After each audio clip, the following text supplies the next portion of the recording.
बच्चों में कह रहा था 25 सालों तक चकमा हाजोंग इशू को धोते आया है, आप लोग को केवल उसी में उलझा के रखा है। तो सरकार ने कुछ भी नहीं किया, कुछ भी नहीं किया। 8 तारीख को हम लोग नेशनल कैपिटल रीजन में बहुत बड़ा प्रोटेस्ट करने जा रहे हैं। हम करना नहीं चाहते हैं स्टेट के against, even the honourable chief minister के अगेंस्ट, लेकिन हम लोग को बाय कंपल्सन करना पड़ रहा है। आज हम लोग यहाँ पे आपके सामने प्रेस के माध्यम से जो हमारे non cooperation movement Arunachal Pradesh चाकमा स्टूडेंट यूनियन और अरुणाचल प्रदेश हाजोंग स्टूडेंट यूनियन की तरफ से 23 तारीख से आज 30 तारीख तक 8 दिन का जो नॉन कोऑपरेशन मूवमेंट था against the illegal and arbitrary decisions of state government, हम लोग का जो आरपीसी है रेसिडेंशियल प्रूफ सर्टिफिकेट को जो रिसेंटली नवंबर मंथ में एक कैंसिलेशन किया है जॉइंट सेक्रेटरी पॉलिटिकल के सेक्रेटरी के द्वारा। ये आरपीसी का जो नैरेटिव है, जो परसेप्टिव है, पर्टिकुलरली ईटानगर में रहने वाले, आसपास में रहने वाले, जो ईटानगर में हमारे पॉलिसी मेकर्स है, जो डिसीजन मेकिंग बॉडीज है, उनको एक क्लैरिफिकेशन देना चाहते हैं।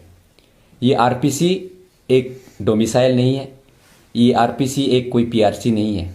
ये आरपीसी एक्चुअली जो हमारे स्टूडेंट्स है, यूथ्स है, क्लास 12 पास करके, ग्रेजुएशन करके किसी फौजी में या भारत के सुरक्षा के लिए सशस्त्र सीमा बल के थ्रू, आर्मी के थ्रू, सीआरपीएफ, सीआईएसएफ के डिफरेंट प्राइमेरी फोर्सेस के थ्रू ज्वाइन करना चाहता है, उसमें ज़रूरत होती है।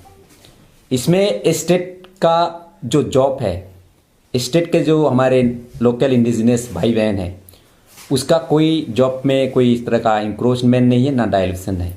ये आप सभी को पता होना चाहिए।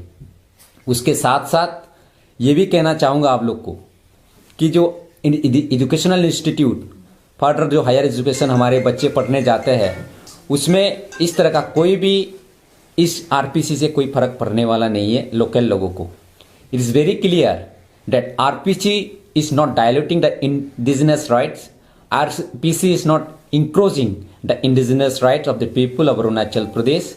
तो इस जो नैरेटिव है, रॉन्ग परसेप्शन हमारे कुछ अरुणाचल में ईटानगर के एरिया में रहने वाले लोग हैं, उनको मैं आपके थ्रू, आपके माध्यम से ये संदेश भेजना चाहता हूँ, ये क्लेरिफिकेशन करना चाहता हूँ।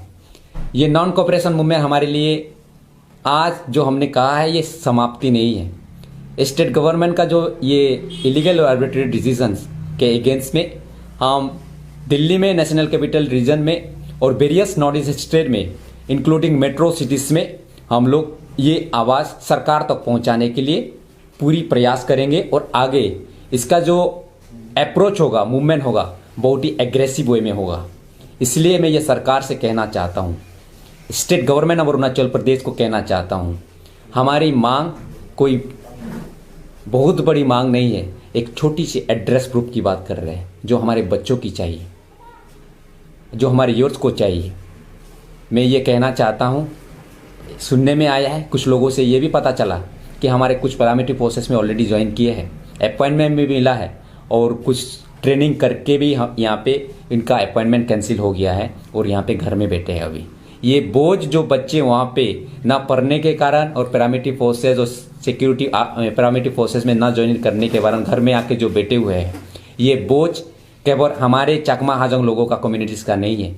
ये बोझ पूरे आसपास के रहने वाले जितने लोग हैं उनका होगा। ये बोझ स्टेट गवर्नमेंट का बोझ होगा, ये बोझ पूरे नेशन का बोझ होगा। इसलिए सरकार को इसी इशू को तुरंत संज्ञान में लेना चाहिए, क्योंकि पूरे सेंटीमेंट के साथ हमारे लोग इससे जुड़े हुए हैं, क्योंकि फ्यूचर की चिंता है हमें। आज 20,000 से ज़्यादा लोग यहाँ पे इकट्ठा हुए हैं दाइन सर्कल में, इसी डिमांड के, क्योंकि हम लोग पिछले कई महीनों से इसके अगेंस्ट में प्रोटेस्ट की है। 2 बार ऑलरेडी प्रोटेस्ट कर चुके हैं, सीरीज हम मेमोरेंडम दे चुके हैं सरकार को, और मुझे लगता है सरकार तो आवाज़ जरूर पहुंची होगी, लेकिन सरकार ने कोई हमारे फेवर में ना इस पर कोई पॉजिटिव कंक्लूजन देने के लिए इन्होंने बात करने की कोशिश की है, ना अपना कोई प्लेटफॉर्म क्रिएट करने की कोशिश की है। इसलिए आज का जो आवाज़ है, आज जो हम लोग 20,000 लोगों का जो एक प्रोटेस्ट के रूप में हम लोगों ने ये समाप्ति दी है, ये समाप्ति नहीं है एक्चुअली, ये हम लोग एक बिगुल फूका है हमारे फंडामेंटल राइट्स के, ये फंडामेंटल राइट्स को पाने के लिए। क्योंकि एक या तो वीरतंत्र से सरकार चलेगी या कॉन्स्टिट्यूशन ऑफ इंडिया से सरकार करेगी।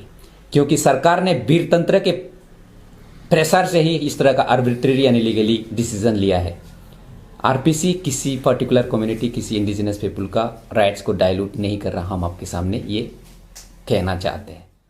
देखिए मित्र, एक जो पॉलिटिकल रिप्रेजेंटेटिव होता है, जो इलेक्टेड मेंबर होता है, चाहे वो एमएलए हो, चाहे वो मेंबर ऑफ पार्लियामेंट हो, उसका ये रिस्पॉन्सिबिलिटी होता है कि उनके लोगों का जो ग्रीवेंसेस है, जो इनको लोगों का जो इशू है, असेंबली हाउस या पार्लियामेंट में जरूर ले जाए। लेकिन यहाँ पे अरुणाचल, पर्टिकुलरली इन हमारे डायन सर्कल में जो डायन बोरडुमसा का जो कॉन्स्टिट्यूएंसी है, कोई भी MLA till date, not even a single MLA, हमारा जो इशूज है वो असेंबली में रखने की ना हिम्मत की है। रीजन कुछ भी हो सकता है, I don't know the reason, but the responsibility is always there. They suppose to place our opinion, place our grievances inside the assembly election. तो इसलिए हम लोगों ने, हमारे लोगों ने, स्टूडेंट ने ऑलरेडी कहा है पिछले 2-3 दिनों में, जो हम लोग non cooperation movement social media में कहा है। इसलिए फॉर्चुनेटली आज हमारे ऑनरेबल एमएलए जो यहाँ को डायन बोरडुमसा को रिप्रेजेंट करते हैं, यहाँ पे आए हैं। उन्होंने, हमें अच्छा भी लगा कि इन्होंने हमारे साथ देने का कहा है कि हमारे जो ग्रीवेंसेस है वो असेंबली में रखने का भी इन्होंने, असेंबली में तो नहीं कहा है लेकिन अप्रोप्रिएट प्लेटफॉर्म ले जाने का इन्होंने बात कही है। इसलिए मैं सभी से आग्रह करता हूँ, जितने भी प्रबुद्ध जो लोग हैं, इंटेलेक्चुअल लोग हैं अरुणाचल में, जो लॉ को जानते हैं, जो फंडामेंटल राइट को जानते हैं, जो कॉन्स्टिट्यूशन को जानते हैं, चुप रहने का समय नहीं है। हमारे जो युवा है, जो मिसगाइडेड युवा है, उनको समझाना पड़ेगा। अदरवाइज सरकार, ऐसा समय आएगा कि हमारे डिसीजन वीरतंत्र से ही लेंगे और जो कॉन्स्टिट्यूशन है, the very essence of constitution, we have to keep aside. मैं ये कहना चाहता हूँ। देखिए, आप लोग को पता होगा, अरुणाचल जब नेपाल से अरुणाचल बना था, हम लोग को कैसे लाया गया सेंट्रल गवर्नमेंट, हम लोग फोर्सफुली कहीं आए नहीं थे। उस समय आपको परिस्थिति पता होगा, 1964-62 में इंडो चाइना वार हुआ था। उसमें यहाँ पे कोई लोग नहीं थे, बहुत 1-2 गिने चुने लोग थे। तो यहाँ पे एरिया बहुत वैकेंट था और चाइना गवर्नमेंट की तरफ से इसको पूरा इनक्रोच करने का, उसको ये करने का था।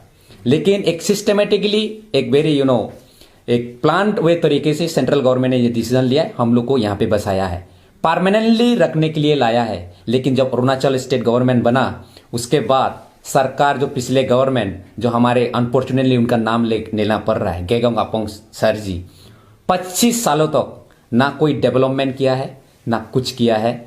ऐसे के ऐसे रहा, केवल चाकमा हाजोंग इशू को बनाते रहा हाईलाइट में। हम लोग की जनता, जो पर्टिकुलरली यहाँ का हमारा लोकल लोग है, समझे नहीं हम उस पॉलिटिक्स को। इस पॉलिटिक्स को हमारे यूथ को समझाना पड़ेगा। उस पॉलिटिक्स को हमारे जो युवा है, हमारे जो फ्यूचर जनरेशन समझना पड़ेगा। डेवलपमेंट में बात नहीं किया है यहाँ पे हमेशा अरुणाचल में सरकार ने चाकमा हाजोंग इशू में ले जाके उलझा के ही आप लोग को फंसा के रखा है। आप देखिए ना, non even a single people, यहाँ पे जो स्कूल्स है, उस स्कूल में केवल चाकमा हाजोंग के लोग बच्चे पढ़ते नहीं है। चिंगपो है, कामती है, टांगसा है, आदि है, निसी है, सबके स्टूडेंट पढ़ते हैं। लेकिन स्कूल की दुर्दशा देखिए। हम लोग को सबको कलेक्टिवली उसके लिए डेवलपमेंट के लिए बात करना होगा, इंफ्रास्ट्रक्चर के लिए बात करना होगा, एजुकेशन सिस्टम इंप्रूव करने के लिए बात करना पड़ेगा। मीडिया मित्रों, आपको पता होगा, आप लोग जो यहाँ से डायून, नामसाई से डायून आ रहे थे, रास्ते में कितने गड्ढे थे। जो 25 किलोमीटर का रास्ता आपको 1.5 घंटे में तय करना पड़ा। क्यों? क्योंकि रास्ता खराब था। केवल डायून में चाकमा लोग नहीं रहते, खामती लोग रहते, चिंगपो लोग रहते हैं। हम सबको कलेक्टिवली आगे वॉइस करना पड़ेगा। ये जो पॉलिटिशियन है, हम लोग को मिसयूज कर रहे हैं, चाकमा हाजोंग के इशू में उलझा के रखा है। हम सबको आगे बढ़ना पड़ेगा, क्योंकि दिक्कत, ये जो रास्ता खराब होने का कारण दिक्कत केवल चाकमा हाजोंग को नहीं हो रहा है, हमारे भाई बहन जो चिंगपो हाजोंग कम्युनिटी, जो डिफरेंट इंडिजिनस पीपुल है, उनको भी दिक्कत हो रहा है। ये जो आपने कहा कि तरह तरह के ट्रेड लाइसेंस हम लोग को दिया, हम लोग को परमानेंटली बसाया गया है, गन लाइसेंस दिया गया, ट्रेड लाइसेंस दिया गया, जो हम लोग को रेड कोट होता है गाँव बुरा को, उनको दिया गया। SSB में हम लोग को बहला के फुसला के, जो हमारे उस समय थे पढ़े लिखे इतने नहीं थे, क्लास 5 पास करने के बाद भी हम लोग को SSB नौकरी में दिया गया उस समय, क्योंकि उस समय जरूरत थी। उस टाइम हम लोगों ने अरुणाचल के साथ, भारत के साथ रहा है। लेकिन ये RPC जिस तरह का इन लोगों ने कैंसिल किया है, जिस तरह का डॉक्यूमेंट, बर्थ सर्टिफिकेट ये लोग नहीं देते हैं, उससे हमारे यूथ्स काफ़ी तरह के ये परेशानियों का सामना करना पड़ता है। जब कोई इंस्टीट्यूट अगर पूछता है कि आपका रेसिडेंट प्रूफ दे दीजिए, आप कहाँ के रहने वाले हैं, हम लोग कहाँ का देंगे? हम बाहर का तो आए नहीं है, हमारा घर बाहर भी नहीं है कि हम लोग TRC लेंगे, temporary settlement certificate. Temporary settlement उनको देता है जहाँ पे उनका ऑलरेडी कोई बाहर कोई घर होगा, क्योंकि ऑफिशियल भी हो सकता है यहाँ पे, कुछ वहाँ पे बिजनेस जो हमारे कम्युनिटीज है वो भी आए, क्योंकि घर उनका कोई बिहार में होगा, कोई दिल्ली में होगा। लेकिन चकमा लोगों का घर कहाँ है भाई? बाहर कहाँ है? हम लोग कहाँ का एड्रेस दे? तो वही है, हम लोग कोई परमानेंट कोई TRC वगैरह भी नहीं मांग रहे। हम लोग कह रहे थे हमें रेसिडेंस जहाँ पे रह रहे हैं उसको तो आप लोग केवल प्रमाणित कीजिए, एड्रेस को तो प्रमाणित कीजिए कि फलाना दमाना ये यहाँ का रहता है। हम लोग ये मांग कर रहे हैं। पूछा है क्योंकि जो ओपोज कर रहा है Arunachal Pradesh student union oppose करता है, लेकिन ओपोज करने का भी एक तरीका होता है, उसका एक वैलिड रीज़न होता है। जॉइंट हाई पावर कमेटी बनी थी, आपसू लोग यहाँ पे आए थे, दिल्ली में मैंने खुद एक डेलीगेशन में भी पार्टिसिपेट किया, उस समय हवा बाबांग जी थे। ये अनफॉर्चुनेट बात ये है कि जो हमारा आपसू लीडर 3 साल के लिए बनते हैं, 3 साल के बनने के बाद कोई नहीं चाहता है कि आपसू हमारा चकमा हाजोंग इशू को सॉर्ट आउट किया जाए। हमेशा यानी कि 3 साल ऐसे ही बीत जाता है, फिर दूसरा लीडरशिप आ जाता है, फिर दूसरा उनका कोई अलग ऑब्जेक्टिव होता है, दूसरा गोल होता है। Not even a single of the AAPSU leader has taken an initiative to solve this long pending issue. Now we hope and we believe that इस समय एटलीस्ट सबको आगे आना चाहिए। जो आपसू के लीडरशिप में दोजी तारा ताना जी है और रिटुम ताली जी को एक प्लेटफॉर्म क्रिएट करना चाहिए इस पर बात करने के लिए। और उनका हमेशा रहता है कि बाहर के लोग आएंगे आपके राइट्स को देंगे। आई एश्योर यू, मैं एश्योर करता हूँ हमारे लोगों की तरफ से कि non even a single people will aspire अगर आपके नॉन इंडिजिनस राइट को, यहाँ के लोकल राइट को डाइल्यूट होने हम लोग नहीं देंगे। बात पहले आप एक प्लेटफॉर्म क्रिएट कीजिए, हम लोग बात करते हैं, सॉल्यूशन जरूर आएगा। जब टेबल में बैठेंगे तो सॉल्यूशन जरूर आएगा। आप मीडिया में अलग तरह के बात करेंगे, हम अलग तरह के बात करेंगे। हम हमेशा स्टेट गवर्नमेंट हो या जो हमारे सिविल सोसाइटीज हो स्टेट के, उनसे हमेशा कहा है कि हम बात करना चाहते हैं, बात करना चाहते हैं। कम से कम बात आप तो कीजिए, आप बड़े भाई हैं हमारे लोग। आप बड़े भाई की तरह एक छोटे भाई अगर कुछ मांग रहा है, कुछ बात करना चाहते हैं, बात करने का तो प्लेटफॉर्म क्रिएट करना चाहिए। तो स्टेट का भी रिस्पॉन्सिबिलिटी होता है कि एक तरह का प्लेटफॉर्म क्रिएट करे। हम तो चाहते हैं कि जल्दी हो जाए, बात किया जाए। एटलीस्ट जो चकमा यहाँ पे हाजोंग स्टूडेंट पढ़ नहीं पा रहे, इससे बोझ बने हुए हैं स्टेट का। ये केवल हम लोग का बोझ नहीं है ना, आप लोग को पूरे स्टेट का बोझ है। हम लोग भी डेवलपमेंट पे उस पर काम करना चाहते हैं। हम लोग डेवलपमेंट पे दिशा में चलना चाहते हैं। हम लोग अपने स्टेट को कंट्रीब्यूट करना चाहते हैं। इसलिए इस तरह का इंटेलेक्चुअल डिबेट भी होना चाहिए, क्योंकि काफ़ी इस तरह के जहाँ पे इलेक्शन हो रहा था, आपसू इलेक्शन, काफ़ी कैंडिडेट ने कहा कि हमारे लोगों में इंटेलेक्चुअलिटी की कमी है, वो डेवलप होना चाहिए, एक डिबेट होना चाहिए। अदरवाइज हम नहीं देंगे, तुम नहीं करे, इस तरह का ये this a very childish demand कि ऐसा करेंगे वैसा करेंगे। We have to go with the constitution. जो स्टेट को भी उस पर रिस्पेक्ट करना चाहिए, हमारे एज ए रिस्पॉन्सिबल सिटीजन्स जितने सिविल सोसाइटी रिप्रेजेंटेटिव्स है, CBO से, उनको भी रिस्पेक्ट करना चाहिए। आप लोगों ने जैसे ये कहा है, see each and everything we can not discuss in the media, I believe. तो मैं यही कहना चाहता हूँ, पहले भी कहा है, जो भी राइट्स है स्टेट के लोगों में, जो हमारे भाई है यहाँ के इंडिजिनस लोगों, उसके राइट्स को डाइल्यूट होना नहीं चाहिए, हम लोग खुद मानते हैं। लेकिन एक स्टेट गवर्नमेंट का रिस्पॉन्सिबिलिटी है सेंट्रल गवर्नमेंट से बैठकर एक मैकेनिज्म तो बना सकते हैं हम लोग, हमारे राइट का हनन भी ना हो और जो यहाँ का लोकल राइट है वैसे को वैसे बने रहे। अगर आप लोग को दिमाग में नहीं चल रहा है तो हमें बताइए, हम देंगे प्रपोजल, कैसे होगा हम देंगे। लेकिन आप बेटर प्लेटफॉर्म तो क्रिएट कीजिए। आपके दिमाग में स्टेट मशीनरीज जो बाबूस बेटे IAS सेक्रेटरी का अगर कोई दिमाग में नहीं है, वो लोग आप लोग को सोल्यूशन नहीं देने वाले हैं। सोल्यूशन हमारे और आपके बीच में होगा। वो लोग जाएंगे, आएंगे, जाएंगे, उनका पोस्टिंग होता रहेगा, लेकिन सोल्यूशन आपके और हमारे बीच में सोल्यूशन करना है। इसलिए मैं कहना चाहता हूँ, एक बार बैठना तो एटलीस्ट स्टार्ट कीजिए, बात करना तो स्टार्ट कीजिए, इंटेलेक्चुअल डिबेट करना तो स्टार्ट कीजिए। मैंने ऑलरेडी क्लियर किया है, आज मूवमेंट में भी ऑलरेडी क्लियर किया है, स्टूडेंट यूनियन और including entire both the communities. ये मूवमेंट आज ख़त्म नहीं है। एक्चुअली नॉन कोऑपरेशन मूवमेंट आज हमारा कंक्लूजन है, लेकिन आज से हमारा जो रियल मूवमेंट है स्टार्ट होगी। Real movement in the sense हमारी जो फंडामेंटल राइट्स के लिए मैंने डेमोक्रेटिक वे बात कर रहे हैं।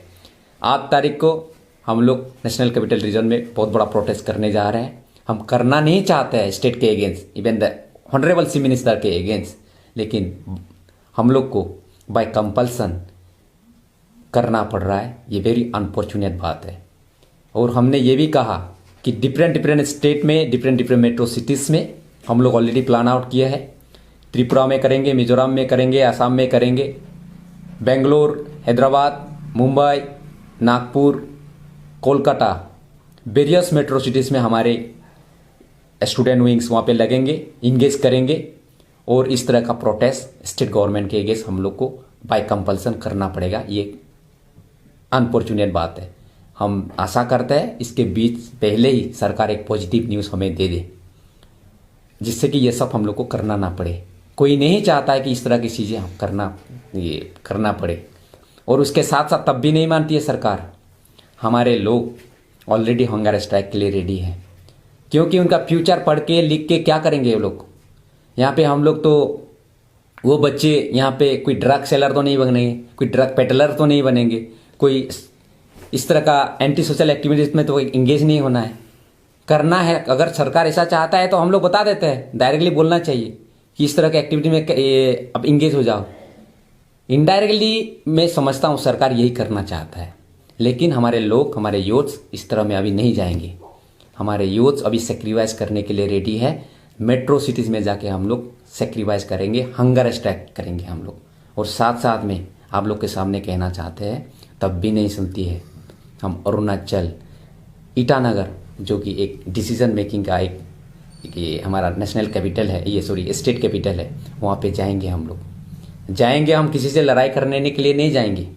हम लोग जाएंगे अपनी आवाज़ को असेंबली तक पहुँचाने के लिए, क्योंकि यहाँ का कोई लोग हमारे आवाज़ को असेंबली तक पहुँचाने के लिए नहीं है। हम लोग वहाँ पे जाएंगे। अगर वहाँ के लोग हम लोग को मारने के लिए, हम लोग को धमकाने के लिए रेडी है, तो हम लोग जान की बलि दे देंगे। हम लोग कुछ नहीं करेंगे। हम लोग का प्लान ये है।